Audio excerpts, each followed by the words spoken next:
على أشرف المرسلين سيدنا محمد وعلى آله وصحبه أجمعين. قال الشيخ المصنف رحمه الله تعالى: وأدام النفع والبركة بعلومه في الدارين وبه إليه قال. فصل: الذي يطهر من النجاسات ثلاث: الخمر إذا تخللت بنفسها، وجلد الميتة إذا دبد، وما صار حيوان، إلى أن.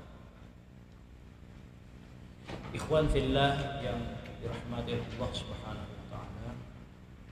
Alhamdulillah wa syukurillah, malam hari yang berbahagia ini kita mendapatkan limpah karunia rahmat dan nikmatullah, silaturahim bermuajahah, dan bersama-sama menyambung kembali warisan yang telah ditinggalkan oleh baginda Rasul Muhammad sallallahu alaihi wasallam, yakni syariah, mengkaji ilmu keislaman yang merupakan warisan para anbiya, para rasul, dan para ulama-ulama salaf terdahulu. Innal anbiya lam yuwarithul amwal. Para anbiya, para rasul itu tidak mewariskan harta benda, tapi yang diwariskan para anbiya adalah al-ulum wasyariah, ilmu dan tuntunan beragama. Para anbiya, para rasul lam yuwarithud dinar wad darahim. Tidak ada yang mewariskan emas, permata, dan dirham, tapi yang diwariskan adalah ilmu, akhlak, dan keteladanan. Maka kita sebagai insan yang beriman kepada Allah, innakum lan tasa'un nasa bi amwalikum. Kita tidak akan bisa menaklukkan dunia, kita tidak akan bisa menaklukkan hati manusia dengan semata-mata mengandalkan materi semata. Walakin wasi'uhum bil ulumi wal adab. Tapi taklukkan manusia dengan ilmu dan adab yang sekeras apapun hati manusia, sejahat apapun manusia, seberingas apapun manusia, bahkan makhluk, apabila didekati dengan pendekatan akhlak yang mulia, pasti akan tunduk dan takluk, mengakui kekhilafan dan kesalahan. Ikhwan fillah yang dirahmati Allah, mari kita mengulang sedikit, mereview apa pelajaran kita yang terdahulu. Mudah-mudahan kita tambah yakin, tambah ingat, dan dapat kita amalkan dalam kehidupan sehari-hari. Amin. Kita mulai untuk mengulang saja, mengingat pelajaran kita dahulu. Jadi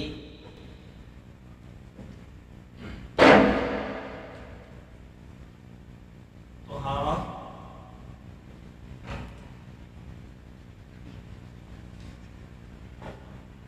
yang kita artikan toharah itu adalah bersuci.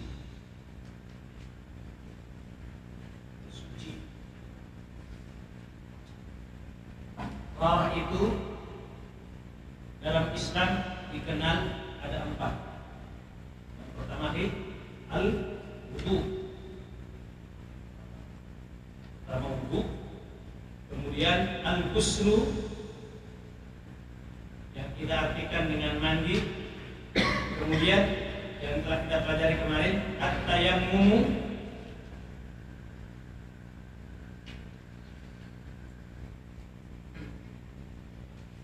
Kemudian yang keempat izalatun najasah.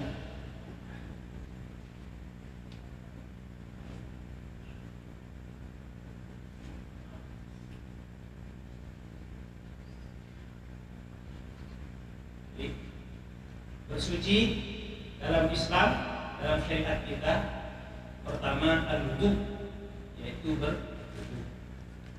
Ghuslu mandi, at-tayammum wa izalatul najasah, menghilangkan. Baik, kita ulang bersama lagi. Farah dalam Islam itu ada berapa? Pertama al-wudu, yang kedua al-ghuslu, yang ketiga at-tayammum, yang keempat baik. Maka dalam syariat Islam yang dipakai bersuci juga itu ada 4 macam. Jadi yang dipakai untuk bersuci ada wadud taharah. Media yang kita pakai untuk bersuci itu ada 4.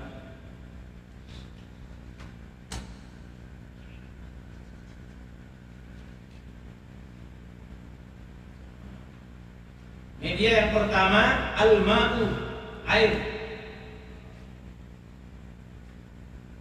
Kemudian yang kedua at-turab. Apa turab tadi? Debu atau tanah. Air, tanah. Lalu yang ketiga al-hajar. Apa al-hajar? Batu. Kemudian yang keempat ad-dabu.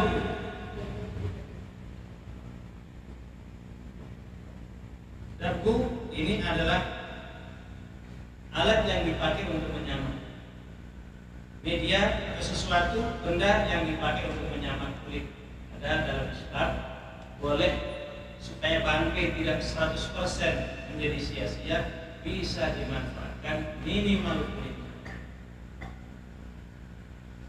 Sapi yang mati sia-sia tanpa disembelih masih bisa dimanfaatkan supaya tidak 100% sia-sia. Manfaatkan kulitnya dengan jalan yang sama.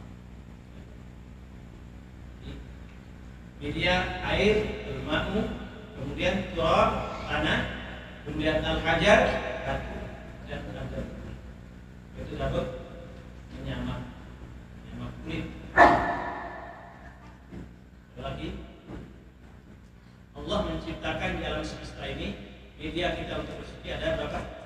Yang pertama al-ma'u, artinya air. Yang kedua al-turab, artinya tanah.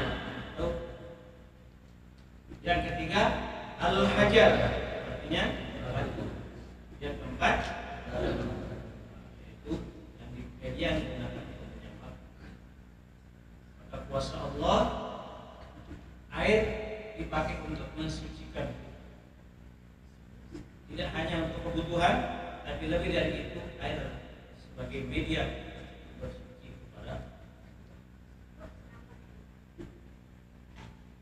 Di satu sisi juga suatu saat tanah juga merupakan suatu media untuk mendekatkan diri kepada Allah.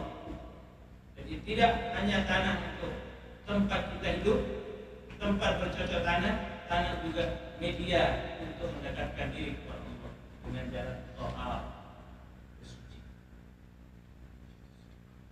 Kemudian batu yang kita kenal keras, padas, dan seterusnya ternyata juga dijadikan sebagai media untuk bersuci kepada Allah, mensucikan diri kita. Itulah indahnya Islam.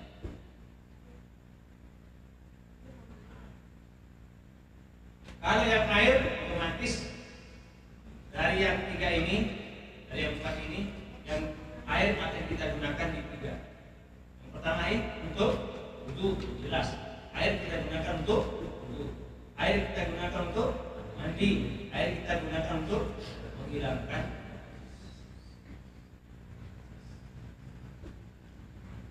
Kalau turab, tanah, debu digunakan untuk bersuci pada apa ini? Pertama untuk tayammum. Yang ketiga, yang kedua menghilangkan izalatul najasah. Tanah dipakai untuk menghilangkan. Seperti apa itu? Menghilangkan najis mughalladhah. Tidak akan suci mughalladhah kecuali menggunakan tanah. Meskipun sekarang saudara banyak media-media modern, deterjen modern, hebat-hebat, distribusi, super clean, tapi tetap harus menggunakan. Itu hikmahnya adalah Allah Subhanahu wa taala menghilangkan kita dari sifat keangkuhan, kesombongan, dan kita terlalu terpesona dengan supaya tetap kita menghargai ciptaan Allah Subhanahu wa taala. Oh, ternyata di antara sekian alat yang dibikin manusia tidak akan pernah mengalahkan hebatnya ciptaan Allah, meskipun itu sangat sederhana. Orang ini najisnya mughallazah, baik anjing ataupun babi, najisnya mughallazah itu pernah dibersihkan dengan deterjen. Semua deterjen yang ada dipakai untuk membersihkan, termasuk menggunakan air. Ternyata kumannya, virusnya, bakterinya itu masih ada nempel. Terakhir uji coba menggunakan tanah, barulah mereka akhirnya takut semua. Virus, bakteri menjadi netral ketika berhadapan dengan tanah. Makanya sampai kapanpun air, tanah ini harus tetap digunakan sebagai media kita bersuci.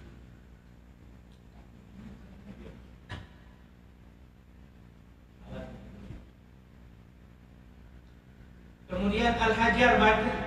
Batu ini kita gunakan hanya untuk menghilangkan najis. Yang disebut namanya apa sih? Kalau kita bersuci dengan batu namanya istinja.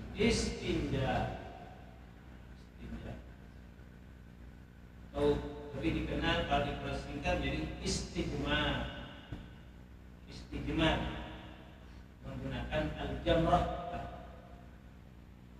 Istinja secara umum bercebok, habis buang air kecil, buang air besar, itu namanya istinja. Kalau khusus menggunakan batu namanya istijmar. Apa ini? Istijmar. Umumnya istinja menggunakan air, tapi kalau kita menggunakan batu saja namanya istinja.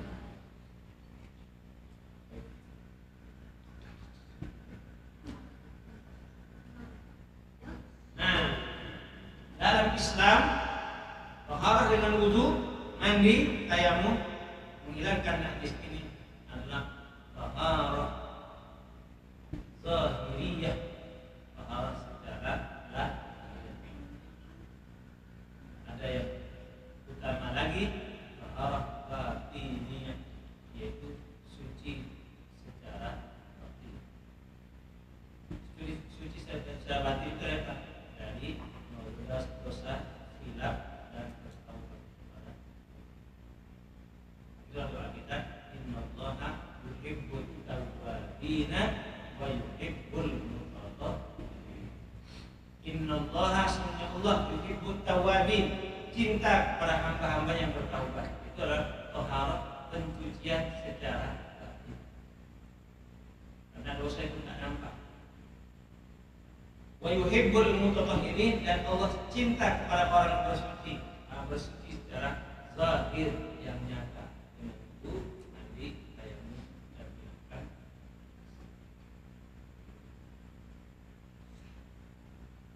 Jadi doa kita dan doa wudu itu erat kaitannya.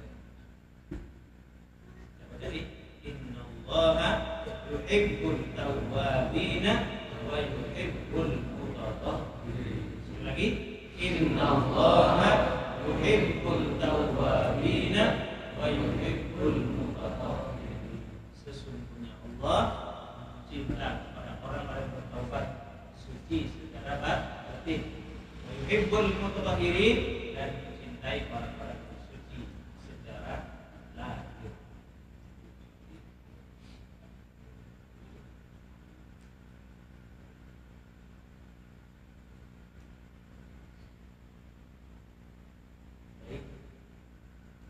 Sampai di sini ada yang ditanyakan lagi? Silakan.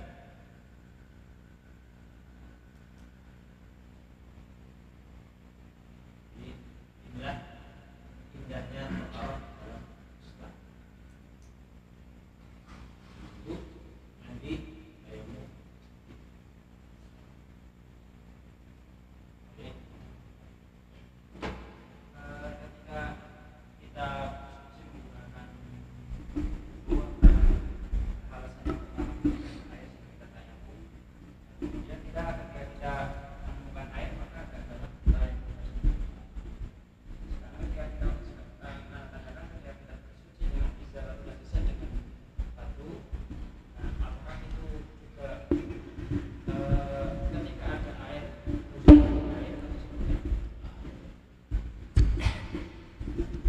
Jadi pertanyaannya,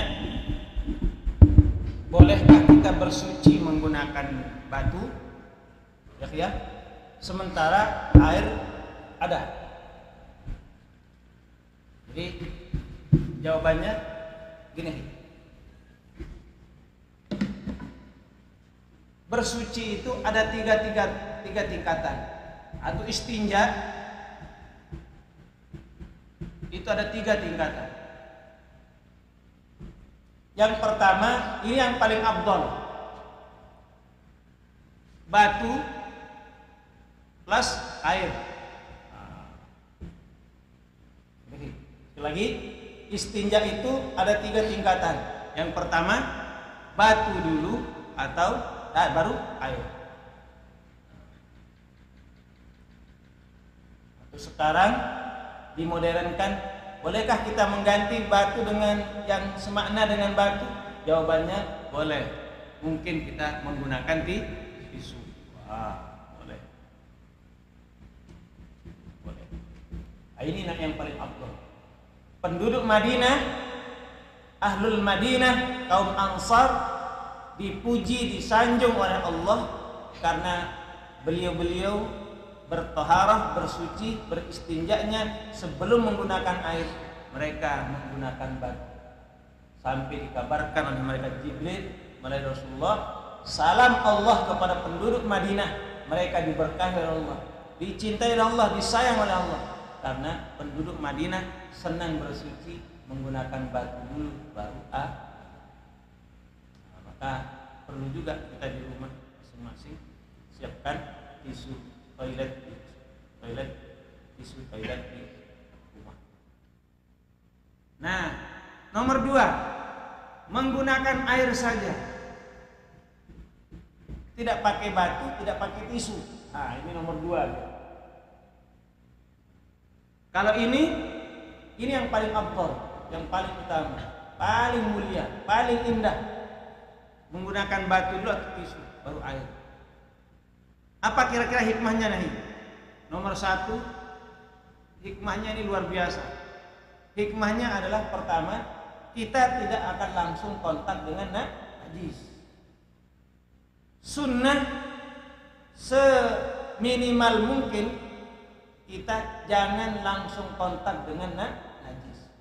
Maka dengan batu atau tisu itu mengurangi tangan kita kontak dengan najis. Luar biasa. Yang kedua, kalau menggunakan batu atau tisu terlebih dahulu, maka kita akan mengirit air, efektif menggunakan air. Ingat, air adalah nikmat yang sangat besar, sangat luar biasa. Itu tidak kita sia-siakan. Makanya Anda sering menyarankan kepada kita semua, terutama kalau dalam berwudu jangan dibuka los. Kita senangnya membuka keran itu los, segede-gedenya gitu. Ya Allah, itu berapa liter air terbuat. Maka kalau kita berwudu, ambil seperlunya dan tutup keran, supaya kita tidak tabdzirul ma, menyia-nyiakan nikmat Allah berupa air. Mungkin bagi kita air, karena kita sumber air gak seberapa rasanya, tapi di beberapa tempat saudara-saudara kita, air merupakan sesuatu yang sangat mahal. Di Papua luar biasa. Di tengah daerah yang dilanda kekeringan, kemarau, air barang yang sangat langka. Di Mekah, Madinah atau di sekitarnya air sangat mahal. Kan begitu nih. Di Mekah itu aqua tanggung begini nih, botol itu 5 real. 5 real kali kalau sekarang 4.000 berarti berapa? 20.000. Indonesia aqua tanggung 3.000. Di Mekah aqua tanggung 20.000. Bensin di Mekah 1 real plus 4.000 dapat 3 liter. Maka jangan coba-coba minum bensin. Luar biasa.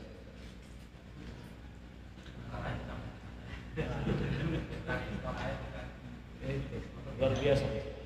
Nah, baik, air saja. Jadi untuk minimalisir kita kontak dengan. Nah, yang ketiga, boleh menggunakan batu saja, meskipun ada air. Boleh itu.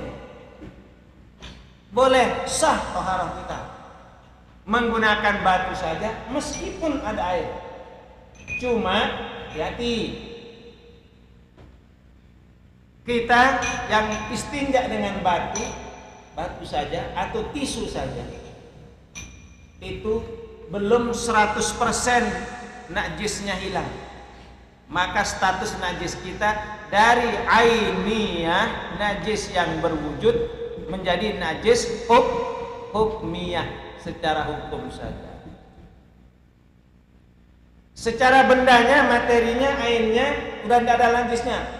Warnanya hilang, rasanya hilang, baunya hilang. Tapi masih ada karena tidak 100%. Maka ada najisnya secara hukum, namanya hukmiyah. Kalau najis hukmiyah sah dipakai, dibawa untuk pribadi saja. Andaikan kita langsung sholat, langsung berwudu, nggak istinja, sah. Tapi untuk diri kita tidak sah untuk orang. Makanya kalau ada orang istinja dengan batu, itu tidak sah ngimami untuk orang yang beristinja dengan air. Kenapa? Karena tingkat istinja kita beda. Jangan coba-coba. Sah mengimami untuk sama istinja dengan batu. Jadi karena tingkat najis kita najis hukum. Makanya hati-hati juga. Kita tadi sudah selesai sholat, ada orang sholat, lalu kita tepuk pundaknya, kita taruh tangan kita, maka batallah sholatnya orang ini. Kenapa? Karena alhamlu lin najasah, dia menanggung barang suci yang ada najis.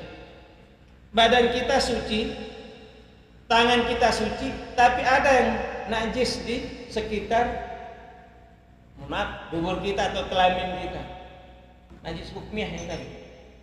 Maka sama hukumnya, akhi, mohon maaf nih, andaikan ujung sorban anak ini kena najis, kalau anda pakai aluminium untuk sholat, ini namanya menanggung, membawa barang yang suci yang ada najis. Sama statusnya dengan kita menaruh tangan di pundak orang yang sedang sholat, mengistinja dengan batu, maka batallah dan tidak sah sholat.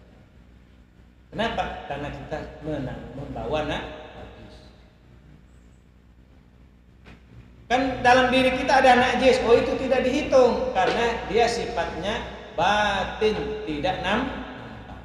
Najis itu baru punya hukum apabila zahirul jasad, apabila keluar dari badan. Gitu. Darah kalau di dalam badan kita belum menjadi najis, belum berstatus najis. Tapi kalau sudah keluar dari tubuh kita, maka darah ini hukumnya najis. Nah, gitu. Mohon maaf, yang ada di dalam perut kita belum berstatus najis kalau belum keluar. Tapi kalau sudah keluar, maka berstatus najis.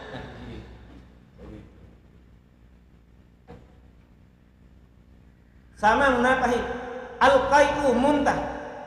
Selama di dalam badan kita, perut kita atau di bawah kerongkongan tidak jadi muntah, tidak jadi hukum najis. Tapi kalau sudah keluar, maka hukumnya najis.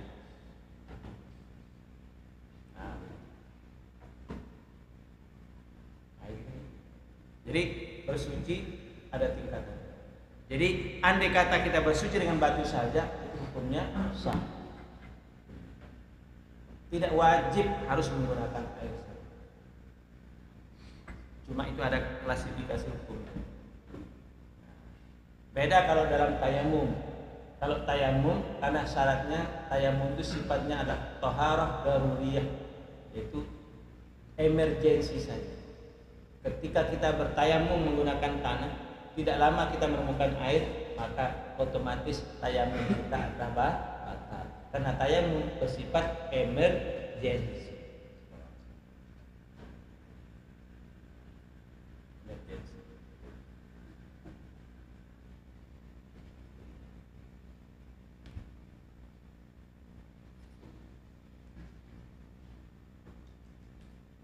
Ada lagi yang ditanyakan?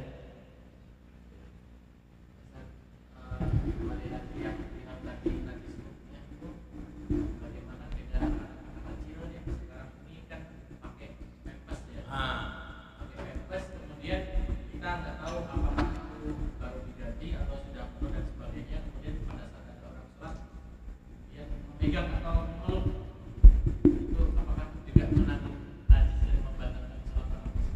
Baik. Bagaimana kalau ada anak-anak dibawa orang tuanya ke masjid atau ke musola, ke langgar atau ke majelis pakai pampers, kan betul? Namanya pampers bisa berisi, bisa juga tidak, tergantung si anak. Sekarang bagaimana? Nahnu nahkumu bizzawahir. Kita standarnya adalah az-zawahir. Tidak dituntut untuk mengecek. Ini ada isinya nih. Apalagi anak perempuan, hati-hati. Nanti kita dianggap pelecehan. Sudahlah, kita husnuzon. Nahnu nahkumu bizzawahir. Kalau dia dipempes orang tuanya, bagi dalam status pertama level aman dan anak ini belum mengeluarkan apa-apa karena kita enggak menyaksikannya, enggak melihatkan. Nahnu nahkumu bizzawahir. Meskipun wallahu yatawallas sarair, Allah yang Maha tahu hakikat sungguhnya yang tidak nampak. Kita tidak dituntut juga untuk mengecek. Sama dengan memaafkan. Kita berjalan di jalanan, kepercik, comberan, air di situ. Bagaimana hukum sarung kita? Rudda ilal asal, kembali kepada hukum asal, bahwa kita ini berangkat suci, pakai yang suci. Kita kepercik, kita nggak tahu itu apakah tanah biasa yang bercampur air atau memang ada najis.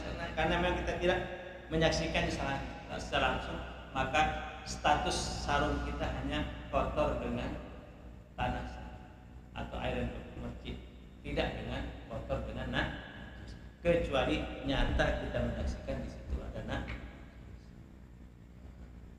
Begitu juga debu yang dibawa angin, ditiup angin, debu.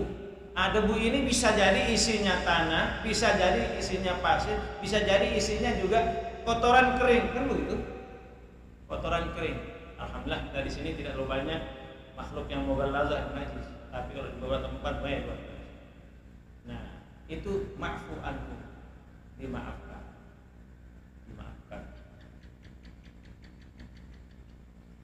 Begitu. Jadi aman. Adalah kita harus nazar.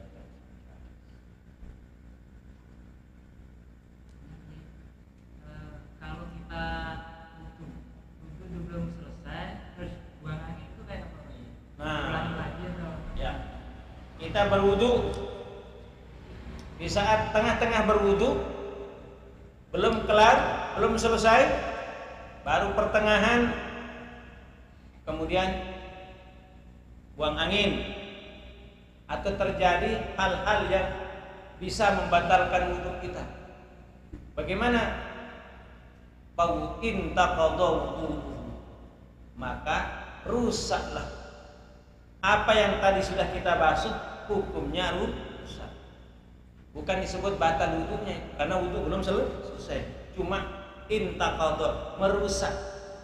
Jadi yang keluar tadi, keluar angin, merusak basuhan yang telah kita basuh tadi.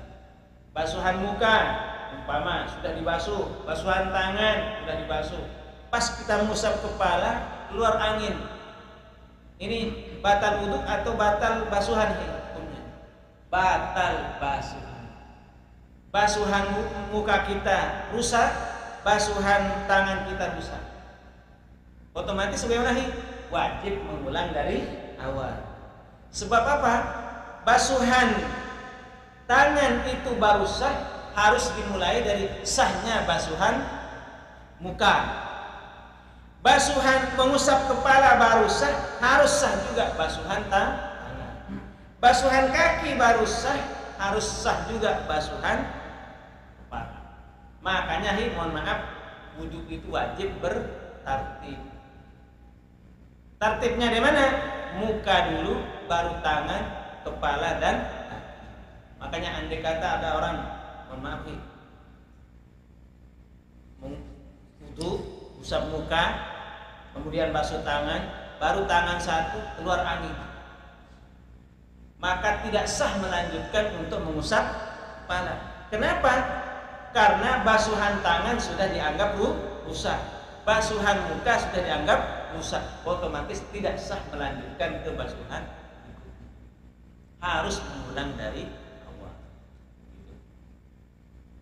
Jadi bukan wudhunya yang batal, karena wudhu belum selesai, tapi rusak semua basuhan yang telah dibasuh. Kecuali kalau wudhu selesai, basuh kaki selesai, sedang berdoa, baru keluar angin, betul ini nyata, batallah wudhunya secara keseluruhan.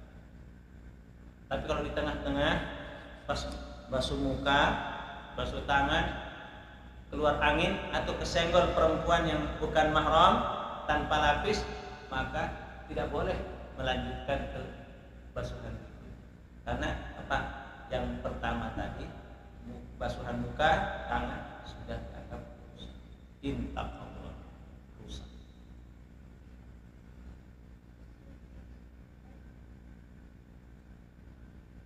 Ada dulu orang salah pemahaman, ada teman salah pemahaman. Jadi sedang wudhu, basuh muka, kemudian basuh tangan, kentut. Bagaimana ini? Apa melanjutkan atau ulang dari awal? Kata temannya, wudhu kan belum selesai, wudhu tidak batal. Apanya yang batal wudhunya? Ini kan wudhu belum selesai. Jadi lanjutkan aja. Basuhan yang telah kita basuh yang tadi itu rusak, batal dengan sebab munculnya hal-hal membatalkan wudhu seperti kentut tadi yang terjadi di tengah-tengah wudhu. Nah, kalau sudah basuhan kita batal, maka tidak sah melanjutkan ke basuhan berikutnya. Itu aturannya. Itulah pentingnya bertartib. Contoh lagi, kita sholat, Allahu Akbar, baca Fatihah, ruku, lalu kita nggak pakai iktidal, langsung sujud. Bagaimana hukum sujud kita ini? Tidak sah karena belum iktidal. Jadi bagaimana sujud kita ini? Harus kita kembali untuk melaksanakan iktidal.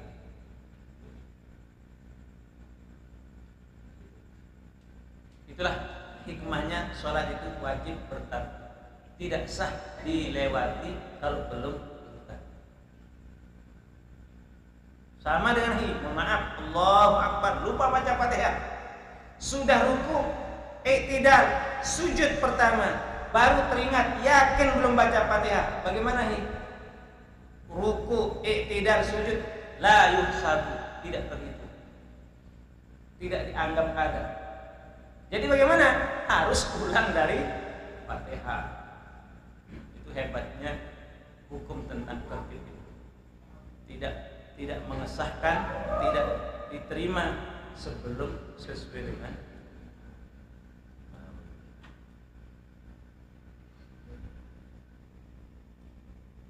makanya dalam sebuah hadis itu ada 4 orang dulu-duluan masuk surga, berlomba-lomba masuk surga. 4 orang, ada 4 orang berlomba-lomba mau masuk surga duluan. Masuk surga iya, tapi pengen jadi front terdepan, paling pertama masuk surga. Yang pertama orang yang mati syahid. Nah, orang mati syahid memang sudah dijamin surga, maka orang mati syahid ini ingin masuk surga dulu, tapi dihadang oleh malaikat. Nah, nanti sebab hadangannya apa? Yang pertama mati syahid. Yang kedua, orang yang haji mabrur. Orang yang haji mabrur. Orang yang haji mabrur memang dijamin masuk surga oleh Rasulullah. Al-hajjul mabrur laisa lahu jazaa'un illal jannah. Orang yang pergi haji dan mabrur itu tidak ada balasan baginya kecuali surga. Betul. Yang ketiga, orang yang kaya yang dermawan. Orang kaya yang dermawan juga ingin masuk surga duluan. Karena kelebihannya berzakat, berinfak, bersedekah, berbagi dengan sesama, menyantuni yatim. Ana wa kafirul yatim, seperti kemarin Muharram. Ana wa kafirul yatim, saya beserta orang yang menyantuni yatim. Kahata ini seperti dua jariku ini, hakadha fil jannah. Sampai Rasulullah tunjukkan seperti dua jariku nanti di surga. Tentunya ini yang bisa orang kaya, yang menyantuni, peduli pada nasib yatim seperti dua jariku di surga. Artinya sangat dekat dengan surga sama Rasul. Ingin juga masuk surga. Baru yang keempat adalah pahala. Jadi orang mati syahid, haji mabrur, kemudian orang kaya yang dermawan. Yang keempat pula. 3 orang ini rebutan ingin masuk surga. Ketika orang mati syahid duluan mau masuk surga dihadap. Dengan apa engkau akan masuk surga? Saya dengan mati syahid. Tunggu dulu. Yang memberitahukan kelebihan mati syahid itu siapa? Ya ulama. Saya belajar ulama. Kalau begitu tidak layak mendahului guru. Ya ulama lah. Engkau bisa tahu tentang kelebihan syahid itu kan dari ulama. Dari kiai, begitu. Masa sampai tega mendahului kiai? Tidak gitu. Akhirnya mati syahid pemuda. Begitu juga maju yang haji mabrur. Ditahan dengan sebab apa masuk surga? Saya haji mabrur, cocok. Tapi dari mana engkau dapatkan kelebihan ini? Siapa yang memberitahukan? Ulama. Kalau begitu, ulama yang layak masuk surga. Baru yang ketiga, orang kaya dermawan. Sama, belum diizinkan. Kelebihan berzakat, berinfak, bersedekah, siapa yang mengajarkan engkau? Kalau begitu ulama ya. Bagus. Lalu sang ulama, sang kiai dipersilahkan masuk surga. Beliau dengan penuh arif dan bijak, saya tidak berhak masuk surga. Di front terdepan. Sebab apa?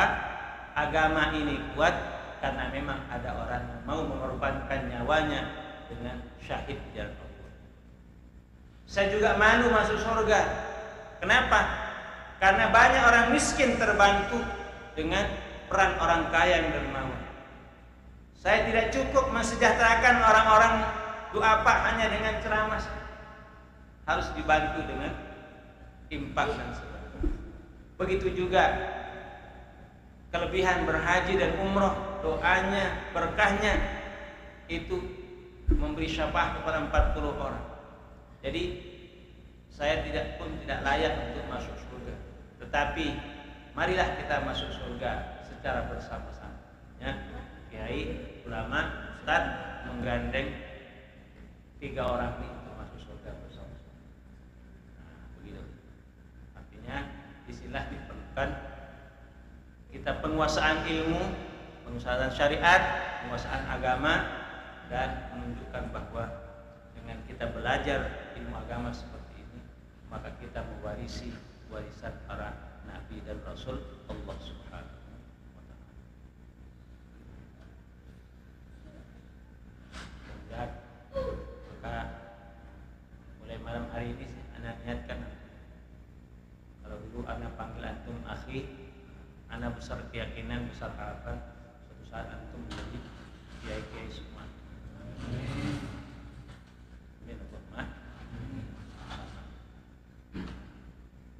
Mulai malam inilah anak resmikan. Kalau dulu anak panggil akhi, sekarang panggilan antum sama-sama. Anak akan panggil antum meskipun anak belum sebelumnya ingat nama. Mulai malam ini kita resmikan, insyaallah. indah penyebutan juga sebagai doa. Antum bilang doa, amin saja. Amin. Jadi penyebutan akhi kita naikkan lagi dari sana. Kita naikkan jadi penyebutan Gus. Gus Koyim. Alhamdulillah. Amin.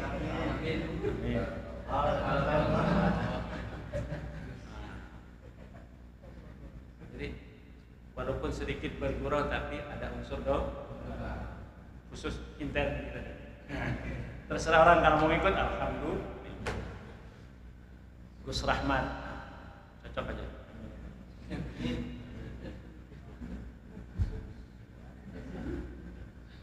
Gus Dayat.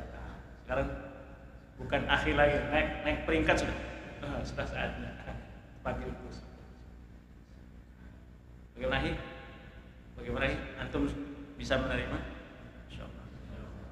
Semoga ada berkahnya. Al-Fatihah.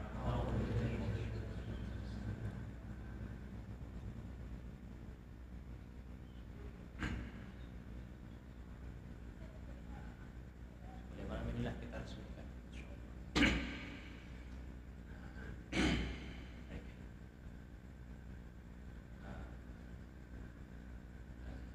Mumpung kita ngumpul tuh, insyaallah ada sebuah dalam ulumul hadis, ada orang ulumul hadis itu dikenal namanya al-ijazah bis-sanad. Ijazah itu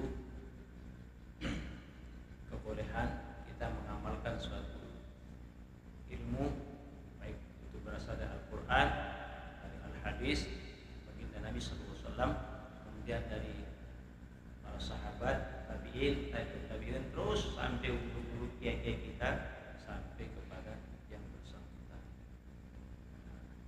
Jadi silsilah sanad kita, asal muasal, asal usul ilmu itu atau kaifiat itu nyambung kita sampai kepada Rasulullah kepada Jibril langsung kepada Allah Subhanahu wa taala. Kamu bagi karena ada silsilah perguruan, alhamdulillah guru kita bersama Alhamdulillah Fadilatul Syekh namanya Syekh Muhammad Faisal. Syekh Muhammad Faisal ini adalah Rais Syuriah wilayah Nahdlatul Ulama Nusa Tenggara Barat.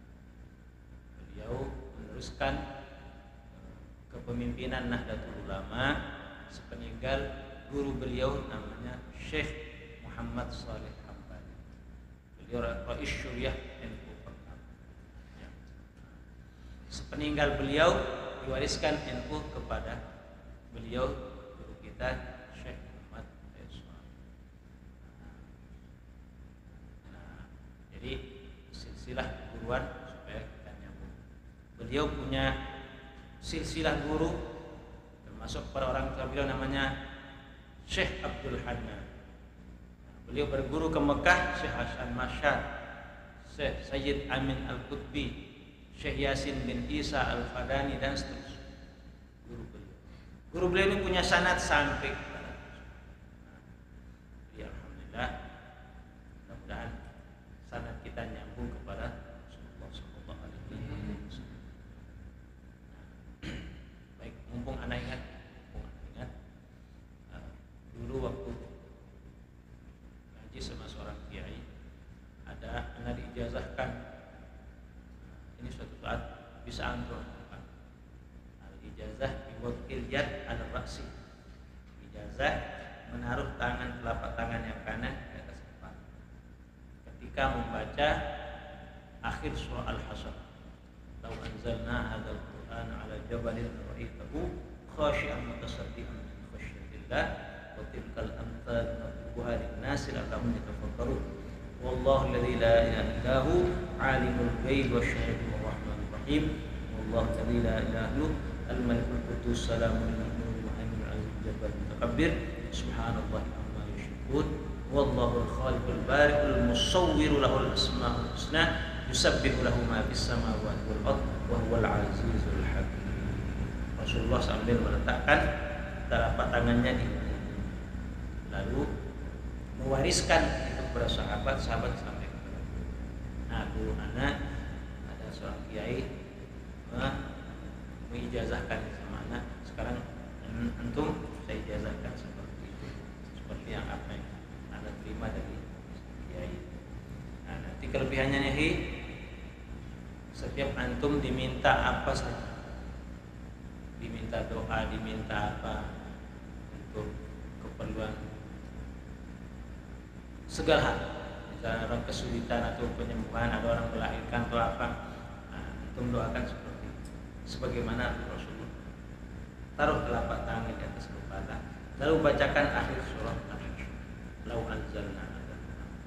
Nah sekarang mumpung anak itu, karena ini masih bulan haram, bulan mulia ini, mudah-mudahan ada berkahnya. Sekarang nanti anak ijazahkan taruh telapak tangan. Bismillahirrahmanirrahim. Lau anzalna hadzal Qur'an ala jabalin lara'aitahu khashi'an mutasaddian min khasyatillah tilkal amthal nadribuha linnasi la'allahum yatafakkarun wallahu alladzi la ilaha illahu alimul ghaibi wasyahadah warrahmanur rahim wallahul khaliqu al-bari'ul musawwir lahul asma'ul husna yusabbihu lahu ma fis samawati wal ard wa huwal azizul hakim. Ingat wallahu alladzi la ilaha illahu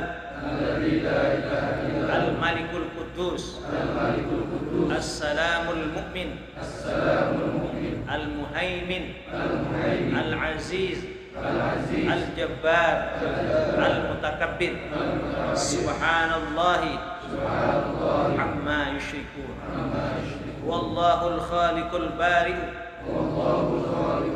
al-musawwiru lahul asma'ul husna yusabbihu lahu ma fis samawati wal ard wa huwal azizul hakim. Saya menerima ijazah pembacaan akhir surah Al-Hasyr ini dari guru-guru saya bersanad hingga bersambung kepada Rasulullah SAW. Mudah-mudahan ada berkah, manfaat, maslahahnya fi din dan dunia akhirah. Malam hari ini saya ijazahkan kepada antum dengan ijazah sanad yang muttasil bersambung langsung kepada baginda Nabi SAW, langsung kepada malaikat Jibril kepada Gusti Allah Subhanahu wa taala. Oleh malam ini saya ijazahkan kepada antum dengan ucapan ajaztukum. Fatihah.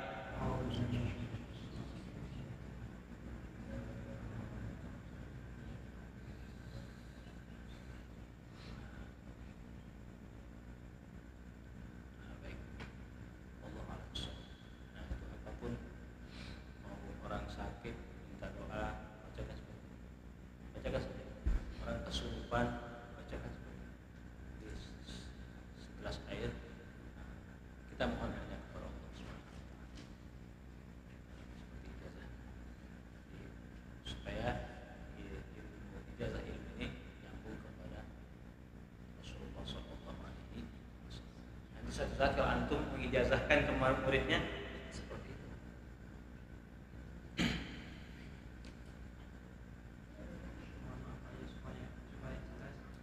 Ketika kita membaca surah Al-Hasyr ini dengan kita mengingat, misalkan ada seorang yang minta tolong apa gimana sakit atau kesulitan, nah kelakuannya kita berikan kepada kita dan membaca, kemudian kita berikan kepada lain, ataukah kita perlu juga memberikan seseorang?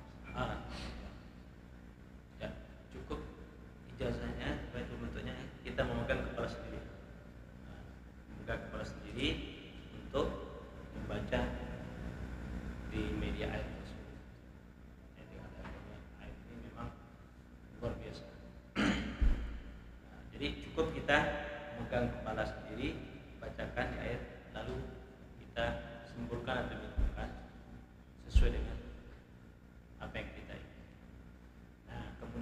khusus untuk menjampi atau meruqyah orang, antum kalau beda jenis kelamin jangan dipegang. Nah, justru itu akan mempersulit jin itu keluar kalau berbeda jenis kelamin, kecuali dengan menggunakan setrah lapis. Jadi jangan sekali-kali kalau meruqyah orang yang beda jenis kelamin kita menyentuh, itu sulit karena jinnya akan semakin kuat karena kita melanggar syariat. Apa syariatnya? Ya, tidak boleh bersama. Maka kalau sesama jenis, makanya kalau untuk meruqyah singkirkan dulu orang-orang yang memegangnya. Kalau itu beda jenis kelamin, kecuali istri oleh suaminya sendiri atau oleh ayah yang mahram. Tapi sebaiknya belas total. Kita pun tidak menyentuh, biarkan pasien itu. Seperti itu. Baik, nah, itu saja malam ini sekedar membuka dulu. Mudah-mudahan ada hikmah dan barokah manfaatnya. Nanti kita sambung kepada kajian kita berikutnya.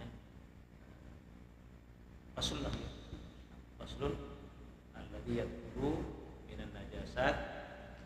Itu kan? Ya. Alladzi yadkhulu minan najasat salat al-khamru idza takhallalat bi nafsiha wa jildul mayt idza dhubik wa ma sara hayawan.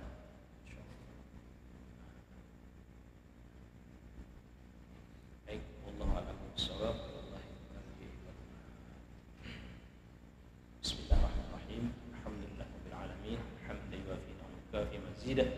يا ربنا لك الحمد كما ينبغي لجلال وجهك الكريم وعظيم سلطانك.